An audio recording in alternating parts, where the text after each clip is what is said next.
नमस्कार to one and all. आप सभी के बहुत सारे कमेंट्स आ रहे थे रिगार्डिंग दी BSLP एडमिशन्स और कैसे होगा, क्या होगा, ये सभी चीज़ों के लिए। तो सबसे पहले एक नोटिफिकेशन है जो अभी 6 मई 2026 को रिलीज़ हुआ है और ये अलिया वजंग नेशनल इंस्टीट्यूट ने ही किया है। ठीक है, इसमें ये है एडमिशन नोटिफिकेशन आपका 2026-27 का, जिसमें कहा है कि कॉमन एंट्रेंस टेस्ट होगा, CET होगा, bachelor of audiology and speech language pathology में। ये जो है ये आपका Pandit Deendayal Upadhyaya national institute of persons with disabilities के द्वारा कंडक्ट किया जाएगा। जितने भी कैंडिडेट्स को एडमिशन लेना है वो इस वेबसाइट पर रेगुलरली चेक करेंगे।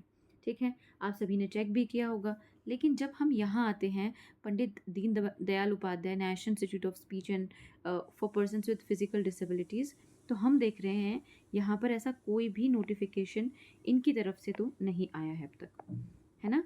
और आप लोगों के कमेंट थे, किसी का कमेंट था कि अभी वो 2025 का ही दिखा रहा है, तो कोई अपडेट अभी तक यहाँ पर नहीं आया है। तो हम क्या करेंगे, हम करेंगे एज़ यूजुअल वेट, क्योंकि अभी तक कुछ भी इन्होंने अपडेट नहीं किया है। जैसे ही कुछ अपडेट हो जाएगा रिगार्डिंग द BSLP हम वो चेकआउट कर लेंगे। ठीक है, और जिनका भी डाउट था रिगार्डिंग द एलिजिबिलिटी क्राइटेरिया, वो 50% रखते ही हैं एलिजिबिलिटी क्राइटेरिया।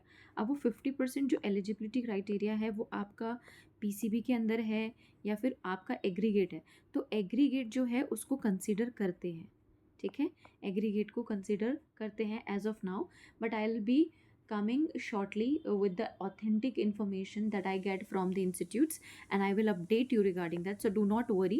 अभी admissions जैसे ही शुरू हो जाएंगे या कोई भी नया notification आता है we will be discussing that and by the time हम उस authentic information तक भी पहुंच जाएंगे। ठीक है, so I'll try contacting the officials who are actually dealing with the admission processes at different institutes, so I'll come back to that point. Please अभी परेशान ना होएं और अभी टाइम है, सो आप अपना प्रिपेयर करते रहें side by side. Okay, so I think this video is helpful to you and if you have other doubts also you can put that in the comment section. Thank you so much for watching and I will see you in other videos.